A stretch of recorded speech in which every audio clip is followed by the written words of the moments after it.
High বন্ধুরা, এই যে দুপুরবেলা সকালে আমরা আইসক্রিম জমিয়েছিলাম বেলের, তো এবারে নিয়ে এসেছি 4 ঘন্টা পরে। এবারে খেয়ে বলবো কেমন হয়েছে আইসক্রিম।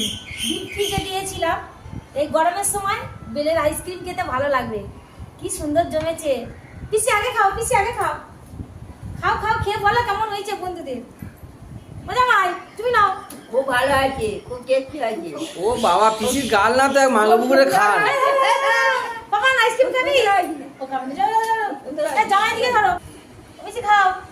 এখন একটা আছে, পাকান খাবে। বলো জামাই, বেলের আইসক্রিম কেমন লাগছে? খুব সুন্দর টেস্ট হয়েছে, ঠিক আছে। গাছ পাকাবে, আমাদের গাছ হয়েছে। হেভি সুন্দর লাগছে, ভালো লাগছে? খুব সুন্দর লাগছে, টেস্টফুল হয়েছে তো? হেভি টেস্ট হয়েছে। বন্ধুদেরকে বলো। বন্ধুরা সবাই বাড়িতে এরকম করেই খাবেন, ঠিক আছে। গরমের খুব সময় সুন্দর, বেলে নিয়ে গরমের এরকম বানিয়ে খাবেন, সময় খুব ভালো জিনিস, হেভি সুন্দর জিনিস। ভালো হয়েছে। তো বেল দিয়ে মানে চৈতে বেলেটা, তো এই গরমের সময় আর আমাদের এখানে মেলা চলছে, তো ভাবলাম বাড়িতে একটু আইসক্রিম বানাই। তো সকাল সকাল দিয়ে দিয়েছিলাম বেলপানা করে, তো ডিপ ফ্রিজে দিয়ে দিয়েছিলাম, তো ওই জন্য ভালো হয়েছে।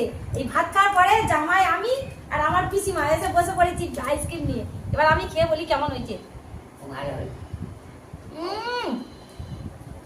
দারুণ খেতে, খুব টেস্টি বেলের আইসক্রিম।